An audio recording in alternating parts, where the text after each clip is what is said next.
Hey everyone, and welcome back. My name is David Kastner. I'm a trustee for the union's e-board, and I'm also on the negotiation team. Today we're tackling a contract clause that sounds a bit like a double-edged sword, the wage negotiation reopener. No! God, please, no! No! Now, if you're anything like me, your ears perk up at wage negotiation, but then your eyebrow raises suspiciously at reopener. Because in the world of contracts, sometimes a seemingly innocent phrase can be a Trojan horse carrying an unwelcome surprise. Specifically, we're asking, could adding a wage reopener to our union contract ever be used to cut our pay, especially when times get tough financially? And if so, how do we barricade that door so it is never opened? Now, during our talks throughout the different units, sometimes the wage negotiation reopener was brought up, and the fears of, well, what happens if times get tough for the city and they just want to cut our wages with the wage reopener? It's a legitimate concern, but it's something we can actually use contract language to prevent. And just a little background, about 6 months ago, my brother, who is an AFSCME member in Minnesota, sent me a copy of their new contract and wanted me to go over it, kind of give him the gist of some of the stuff that was in there. And uh, this is one of the things, a wage reopener. And I thought, wow, why don't we have that? If you saw with my last video, uh, our wages have fallen behind consistently for the last 20 years, and we haven't caught up because who can anticipate, 9% inflation at times? Or, sometimes we're taking deals where we're not taking increases. Stuff like that happens. So I sent out a list several weeks ago of a whole bunch of other types of new ideas for the contract coming up. A lot of those came from other contracts I reviewed, and so this is where that whole topic comes from. Wage reopeners. We're going to be potentially looking at that for this contract. So let's dive in. On the surface, a wage reopener clause sounds fantastic. It's essentially a mid-contract pause button, allowing both sides, that's the employer and us, the union, to revisit wage discussions before the entire contract expires. Before the contract expires. Think of it as hitting a refresh on our paycheck negotiations without having to scrap the whole game. It's great for when inflation decides to go on a world tour, which seems like it might be doing right now. But here's where the plot thickens. If that reopener clause is as vague as my morning coffee order, just coffee, please, then yes, theoretically, an employer could stroll into that negotiation and say, you know what, this coffee needs less coffee, and your pay needs less pay. Hold up. Wait a minute. In a dire financial situation, they might even argue for wage cuts to avoid layoffs. Maybe keep the company afloat, or perhaps they just saw a really sad puppy meme and felt the urge to share the sorrow. So that's a pretty common thing. They'll threaten to do layoffs, right?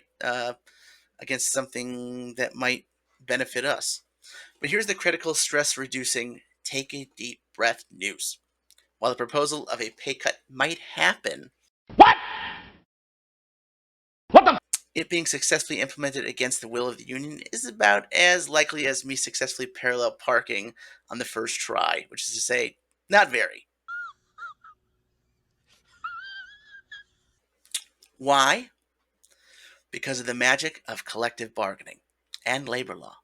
Unions aren't just signing up for a game of let's make a deal where the employer holds all the cards. We're talking about robust legal frameworks and the collective power of organized labor. The real superhero here isn't a cape, it's specific protective language in our contract that isn't just legalese, it's a financial force field. Let's look at how we can word these clauses to make sure that reopener never becomes a rip opener for our wallets. Level 1, this is good protection. It's establishing a floor.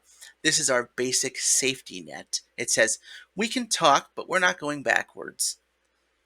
The parties agree to reopen this contract on set date for the sole purpose of negotiating a potential adjustment to the wage rate set forth in Article, let's say, X. It is expressly understood that any such adjustment shall not result in a reduction of the existing wage rates. See that last line? Shall not result in reduction. That's our floor. No digging. Level 2. This is our better protection. It's focusing on increases. This wording nudges the conversation firmly towards up.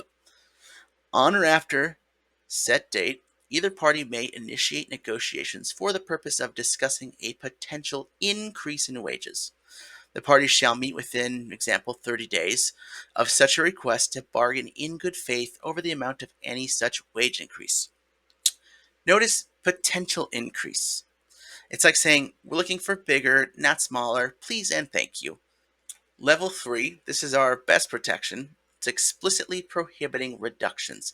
This is the nuclear option for pay cut prevention. It's direct, it's clear, and it leaves zero wiggle room. This agreement may be reopened by the union on set date for the exclusive purpose of negotiating an upward adjustment to wages.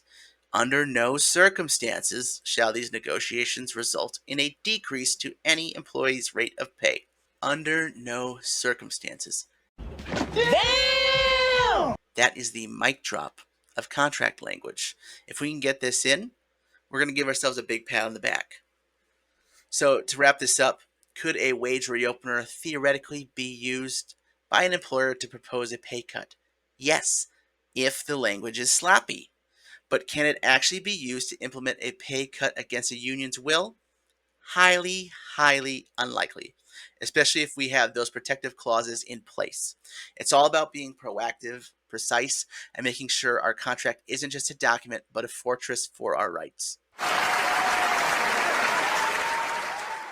Thanks for tuning in. If you found this helpful, send me a message, hit that like button, whatever you want to do.